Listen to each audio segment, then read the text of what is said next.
ప్రేమ లేదు, డబ్బు దాచుకుందాం అనేటువంటి ఒక పాలసీ తప్ప కూటమి ప్రభుత్వానికి ఏమైనా బాధ్యత కానీ ఏమైనా ప్రజల పట్ల కన్సర్న్ కానీ ఉన్నదని ఒక్కడి చేత అయినా ఈ రాష్ట్రంలో అనిపించగలుగుతారా మీరు? తిరుపతి వెంకటేశ్వరుని కూడా రాజకీయాలు వాడుకున్న నీచ నికృష్టమైన బ్రతుకులు కదా మని. తిరుపతి వెంకటేశ్వర స్వామిని కూడా రాజకీయాలకు వాడుకున్న నీచ నికృష్టమైన బ్రతుకులు కదా మనకి. లడ్డూలో కల్తీ జరిగిందో లేదో తెలియదు, ఈయన వెంటనే సనాతన ధర్మం అని ఈయన బయలుదేరుతాడు. ప్రజల పట్ల ఒక అధికారం ఇచ్చారు, 164 సీట్లు ఇచ్చారు, చాలా గౌరవంగా గత ప్రభుత్వాన్ని ప్రజలు పనిష్ చేసి మనకు అవకాశం ఇచ్చారు. మనకిచ్చినటువంటి అవకాశాన్ని రాజకీయాలకు అతీతంగా నిజాయితీగా కొంతకాలమైనా బ్రతుకుతాం. కనీసం పెళ్ళైన కొద్ది రోజులైనా ఒక భార్య ఒక భర్తతో నిజాయితీగా ఉంటాడు. ఒక 6 నెలలో సంవత్సరం తర్వాత తప్పులు చేసి ఉండొచ్చు, కానీ మొదటిగా మీ బతుకులు పాడుగాను మీరు మొదటి 3 నెలల్లో కూడా ఇంత అన్యాయం చేసి రోజుకి ఒక అమ్మాయితో తిరిగినట్టుగా రోజుకి ఒక తప్పులు చేసుకుంటూ, మీ ఎమ్మెల్యేలు తప్పులు చేసుకుంటూ, మీరు తప్పులు చేసుకుంటూ ప్రజల సొమ్ముని పంది కుక్కుల్లాగా మెక్కుతుంటే మాట్లాడకుండా ఆయనేమో దీక్ష చేస్తాడు, ఈయనేమో యాత్ర చేస్తాడు, ఇంకో ఆయనేమో ప్రెస్ మీట్లు పెడతాడు. ఏం పరిపాలన సార్ మీరు? ఒక్కసారి ఆలోచించుకోమని కోరుతున్నా. ప్రజలు ఇది కాదు సార్ కోరుకునేది, ఇది కాదు సార్ ప్రజలు కోరుకుంది. మీ నుంచి ప్రజలు ఎక్స్పెక్ట్ చేస్తుంది ఇది కాదు సార్.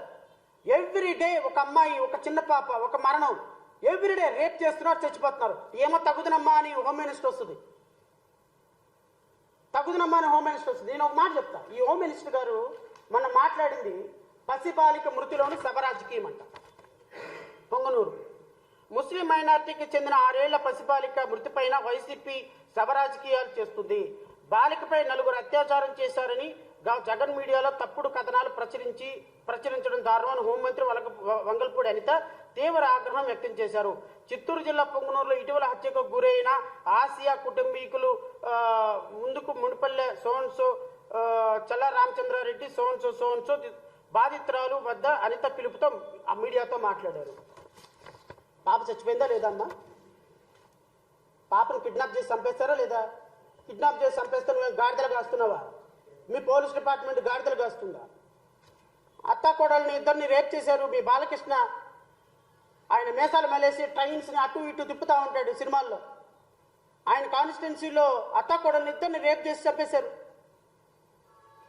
ఏం చేస్తున్నారమ్మా మీరు హోమ్ మినిస్టర్గా? గత ప్రభుత్వంలో గుంటూరులో ఒక పాప చనిపోతే ఆ పాపకి మరణశిక్ష వేయించగలిగాం. ప్రభుత్వం మీద ఒత్తిడి తీసుకొచ్చి మరణశిక్ష వేయించి ఆ కుర్రోడిని మరణశిక్ష వేయించినా కానీ మీ ఆత్మ శాసించలేదే. రోజు ఉమెన్ కమిషన్ ముందుకు వచ్చి గొడవలు చేశారే. మరి ఇప్పుడేమైపోయిందమ్మా? మన ఉప ముఖ్యమంత్రి గారు సినిమా స్టార్, హెయిర్ స్టార్, మన ఉప ముఖ్యమంత్రి గారి కాన్స్టిట్యున్సీలో మీ తెలుగుదేశం పార్టీ టౌన్ మహిళా అధ్యక్షురాలు భర్తే రేప్ చేశారంట. చూడండి మన పరిపాలన ఇట్లా ఏడ్చింది. మనం మాత్రం పొద్దున్నే మీడియా ముందుకు వచ్చేసి ప్రవచనాలు చెప్తాం. ప్రవచనాలు ఏమని? టెక్నాలజీతోటి గంజాయిని ఆపుతున్నాము, మా చంద్రబాబు నాయుడు గారు ఆకాశంలో నుంచి రత్నాలు కురిపిస్తున్నారు, భూమిలో నుంచి వజ్రాలు పండిస్తున్నారు అని మనం వచ్చి సొల్లు కబుర్లు చెప్తా ఉంటాం.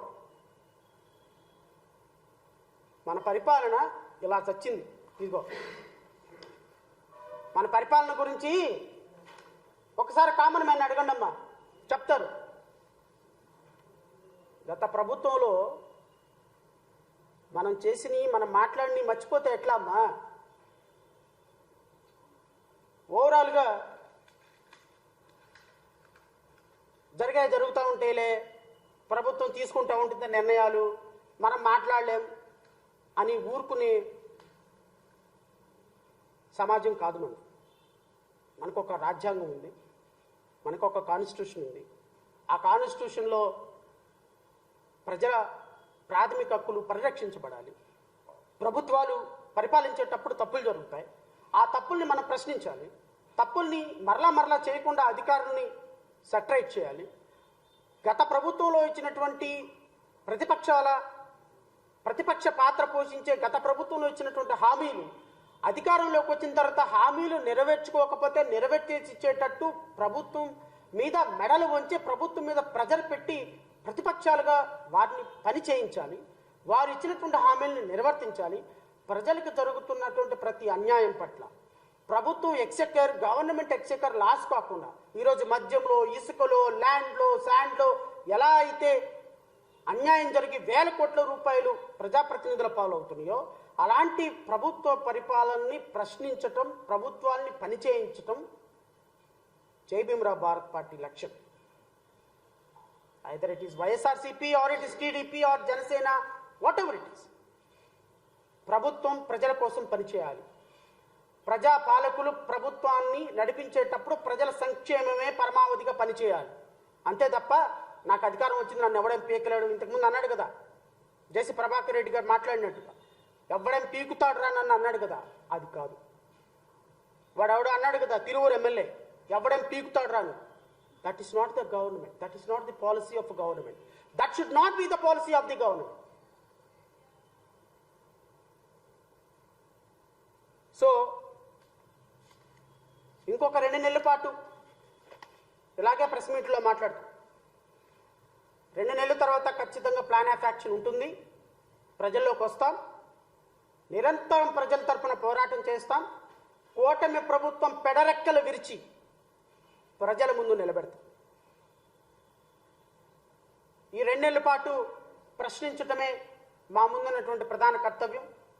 నేను కూటమి ప్రభుత్వానికి మరలా హెచ్చరిస్తున్నా, జమిలీ ఎన్నికలు అతి త్వరలో వస్తాయి.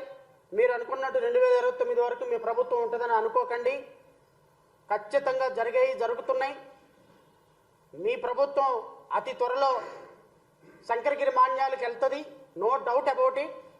చంద్రబాబు నాయుడు గారు ఏ రోజు మిమ్మల్ని పవన్ కళ్యాణ్ భారతీయ జనతా పార్టీ క్లచెస్లో కిందకి దించి ఆయన ముఖ్యమంత్రి అవుతాడో మీకు తెలియదు. ఏ రోజు మీ ఎమ్మెల్యేలు మీకు వెన్నుపోటు పొడిచి వెళ్ళిపోతారో మీకు తెలియదు.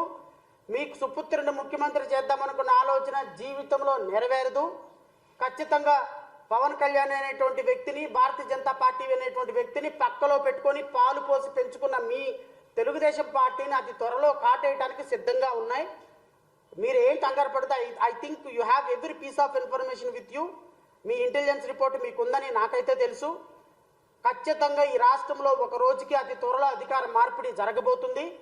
అధికార మార్పిడి జరగడానికి బీజాలు పడ్డాయి. మీ ఎమ్మెల్యేలు ఎవరు మీతో ఉంటారని మీరేం కలలు కనొద్దు. మీ ప్రభుత్వం 2029 వరకు ఉంటుంది అని కూడా కలలు కనొద్దు. ఏ క్షణం ఎన్నికలు వచ్చినా మీ కూటమి ప్రభుత్వానికి ఇంతకుముందు 151 సీట్ల నుంచి మధ్యలో 5 కట్ అయిపోయి 11 మిగిలింది గత ప్రభుత్వానికి. మీకు ఇప్పుడున్నటువంటి 131 సీట్లలో 131, 33 అటు ఇటు పోయి మధ్యలో 3 మిగులుతాయి మీకు కూడా. మీరేం కంగారు పడద్దు. పవన్ కళ్యాణ్కి కూడా 22లోనూ ఆ 2 పోతే 2 మిగులుతాయి. మీకు 3, పవన్ కళ్యాణ్కి 2, మొత్తం 5 సీట్లతో ఏ రోజు ఎన్నికలు జరిగినా మీ రాజకీయంగా మీ యొక్క పార్టీల భవిష్యత్తు ఇది మీరు రాసి పెట్టుకోండి.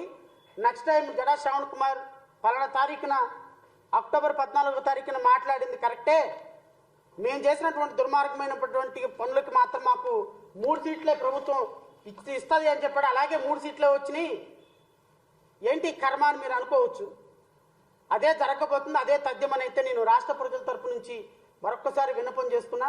దయచేసి ఎమ్మెల్యేని కట్టడి చేయండి, మద్యాన్ని ట్రాన్స్పరెంట్గా ఇవ్వండి, శాండ్ పాలసీలో ఉచిత ఇసుక అన్నట్టుగా ఉచిత ఇసుకని ప్రజలకు ఇవ్వండి. ఏదైతే సూపర్ 6 అమలు పరుస్తున్నారో సూపర్ 6 అమలు పరచడానికి తూచా తప్పకుండా ప్రణాళిక సిద్ధం చేయమని మనస్ఫూర్తిగా కోరుకుంటూ నాకు ఈ అవకాశం ఇచ్చినటువంటి మీడియా సోదరులందరికీ హృదయపూర్వకంగా నమస్కారం.